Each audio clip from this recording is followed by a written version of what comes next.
നമസ്കാരം. എല്ലാ ദിവസവും രാവിലെയുള്ള പ്രീ മാർക്കറ്റ് റിപ്പോർട്ടിലേക്ക് കിടക്കാം. ഇന്നലെ നമ്മുടെ മാർക്കറ്റ് നല്ലൊരു റീബൗണ്ട് നടത്തിയത്. ശക്തമായ രീതിയിൽ ഇന്നലെ ഇൻട്രാഡേ ലോയിൽ നിന്ന് 300-ലേറെ പോയിൻറ്റ് മാർക്കറ്റ് മൂവ് ചെയ്ത് ഏകദേശം ഒരു 100 പോയിൻറ്റിലേറെ മാർക്കറ്റ് ക്ലോസ് ചെയ്തൊരു അവസ്ഥയിലാണുള്ളത്. പക്ഷേ FIs ഇന്നലെയും സെല്ലേഴ്സ് ആയിരുന്നു എന്നുള്ളതാണ് വാസ്തവം. 3638 കോടി രൂപയ്ക്ക് FIs സെല്ല് ചെയ്തു. DIs 5839 കോടി രൂപയ്ക്ക് ബൈ നടത്തി മാർക്കറ്റിനെ സപ്പോർട്ട് ചെയ്തിട്ടുണ്ട്. ഇന്ന് അമിഗോ മീഡിയോ ലാബ് ഓപ്പൺ ചെയ്യുകയാണ്. നിലവിൽ ഭാരത് കുക്കിംഗ് IPO ഓൺഗോയിങ് ആണ്. 30 മടങ്ങാണ്, 30x ആണ് ഈ ഭാരത് കുക്കിംഗ് കോളിൻ്റെ IPO സബ്സ്ക്രിപ്ഷൻ വന്നിട്ടുള്ളത്.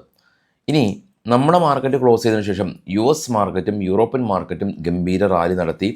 ഇപ്പോൾ ട്രേഡ് ചെയ്യുന്ന ജപ്പാൻ മാർക്കറ്റ് ഉൾപ്പെടെയുള്ള ഏഷ്യൻ മാർക്കറ്റുകളും വളരെയധികം പോസിറ്റീവാണ്. ഇന്നലെ നമ്മുടെ ഇന്ത്യയുടെ ഇൻഫ്ലേഷൻ ഡേറ്റ ഉണ്ടായിരുന്നു. ഇൻഫ്ലേഷൻ സ്പൈക്ക് ചെയ്തെങ്കിൽ കൂടിയും ആ ഒരു മാർക്കറ്റിലുണ്ടായ ആ ഒരു റീബൗണ്ടിൽ അത് അങ്ങ് കത്തിയമർന്നു. അത് ആരും മൈൻഡ് ചെയ്തില്ല. പക്ഷേ ഇന്ന് US നിന്ന് ഇൻഫ്ലേഷൻ ഡേറ്റ വരുന്നുണ്ട് 7 മണിക്ക്. അത് മൈൻഡ് ചെയ്യും. അതുകൊണ്ട് തന്നെ വാച്ച് ചെയ്യുക. ട്രംപ് പുതിയ ഒരു താരിഫ് ഏർപ്പെടുത്തിയിട്ടുണ്ട്. ഇറാനായിട്ട് ആരൊക്കെയാണോ ബിസിനസ് ഏർപ്പെടുന്നത് അവർക്കെതിരെ 25% താരിഫ്. Q3 ഓൺഗോയിങ് ആണ്, നമുക്കറിയാം. ഇന്ന് പ്രധാനമായിട്ടും ICICI Lombard, ICICI Prudential, Tata Elxsi, Justdial, Bank of Maharashtra തുടങ്ങിയ കമ്പനീസിൻ്റെ റിസൾട്ട് ഇന്നുണ്ട്. ഗ്ലോബൽ മാർക്കറ്റ് കാണുമ്പോൾ ഏറ്റവും താഴെ കാണാൻ നാസ്ഡാക്കും ഡോയും പോസിറ്റീവ് അടച്ചു. 3 യൂറോപ്യൻ മാർക്കറ്റും പോസിറ്റീവ് അടച്ചു. ഇപ്പോൾ ട്രേഡ് ചെയ്യുന്ന ഏഷ്യൻ മാർക്കറ്റ് പോസിറ്റീവാണ്. നിക്കി ജപ്പാൻ മാർക്കറ്റൊക്കെ 1772 പോയിൻറ്റ് റാലിയിലാണ്. ഇനി ഏറ്റവും ടോപ്പിലേക്ക് പോകുകയാണെങ്കിൽ gold 4594, silver 84, bitcoin 91,000 Brent oil 64, GIFT Nifty future കാണാം 25,950. നമുക്കുണ്ടായിരുന്ന ക്ലോസിങ് 25,880. നമുക്കൊരു ചെറിയൊരു ഗ്യാപ്പ് അപ്പ് എക്സ്പെക്റ്റ് ചെയ്യാം. ഡോ ഫ്യൂച്ചർ അതിന് തൊട്ട് താഴെ ഡോ ഫ്യൂച്ചർ ട്രേഡ് ചെയ്യുന്നത് എന്നാൽ നെഗറ്റീവാണ്. ട്രംപിൻ്റെ പുതിയൊരു താരിഫാണ് പ്രശ്നം. US മാർക്കറ്റിൽ ലിസ്റ്റ് ചെയ്ത ഇന്ത്യൻ കമ്പനികളിൽ ഇൻഫോസിസ്, വിപ്രോ, ICICI എല്ലാം തന്നെ പോസിറ്റീവിലാണ് ക്ലോസ് ചെയ്തിട്ടുള്ളത്.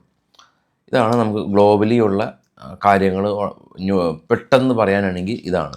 നമ്മുടെ ചാനൽ എല്ലാ ആളുകൾക്കും സബ്സ്ക്രൈബ് ചെയ്യുക. കാരണം നമ്മൾ ഒരുപാട് പാടുപെട്ടാണ് ഈ ഇൻഫർമേഷൻസ് എല്ലാം തന്നെ കളക്ട് ചെയ്യുന്നത്. ഇനി നേരെ നമുക്ക് സ്റ്റോക്കുകളുടെ വാർത്തകളൊക്കെ പോകാം. നമ്മുടെ ഇൻസ്റ്റാ പേജ് ഫോളോ ചെയ്യാൻ മറക്കരുത്. വീഡിയോയുടെ ഫസ്റ്റ് കമൻറ്റിൽ പിൻ ചെയ്ത് വെച്ചിട്ടുണ്ട്. സ്റ്റോക്കുകളുടെ വാർത്തകളൊക്കെ പോകാം. ബൈസൽ റെക്കമെൻഡേഷൻ അല്ല. Adani energy solution business report കൊണ്ടുവന്നു. 101% ഇയർ ഓൺ ഇയർ ഇവരുടെ ബിസിനസ് കളക്ഷൻ എഫിഷ്യൻസി വർദ്ധിച്ചു എന്ന് അറിയിച്ചു. TCS നെറ്റ് പ്രോഫിറ്റ് നമ്മൾ ഇന്നലെ കണ്ടിരുന്നു. കോട്ട് ചെറിയൊരു ഇടിവിലാണ് 10%. NBCC അവർ ഭാരത് ഇലക്ട്രോണിക്സ് ആയിട്ട് ഒരു പുതിയ ബിസിനസ് കോൺട്രാക്റ്റ് സൈൻ ചെയ്തു. ആനന്ദ് രഥി നെറ്റ് പ്രോഫിറ്റ് ഏകദേശം 29% വർധനവ് രേഖപ്പെടുത്തി 100 കോടി രൂപ കരസ്ഥമാക്കി. സിക്കൽ ലോജിസ്റ്റിക് കമ്പനി അവർക്ക് 4038 കോടി രൂപയുടെ ഒരു ഓർഡർ ലഭിച്ചു. KP green energy company Gujarat ഗവൺമെൻറ്റായിട്ട് 4000 കോടി രൂപയുടെ ഒരു റിന്യൂവബിൾ എനർജി പ്രൊജക്റ്റ് സൈൻ ചെയ്തു. ഇൻഫോസിസ് അല്ലി എന്ന് പറയുന്ന ഒരു AI ചാറ്റ് ബോട്ടായിട്ടൊരു പുതിയ ബിസിനസ് കോൺട്രാക്റ്റ് നമ്മുടെ ഇൻഫോസിസ് സൈൻ ചെയ്തു. സിൽവർ ടെക് കമ്പനി പുതിയൊരു ഓർഡർ ലഭിച്ചു. ക്രൈസ്റ്റൽ കമ്പനി മഹാരാഷ്ട്ര ആയിട്ട് 275 കോടി രൂപയുടെ ക്ലീനപ്പ് പ്രൊജക്റ്റ് സൈൻ ചെയ്തു.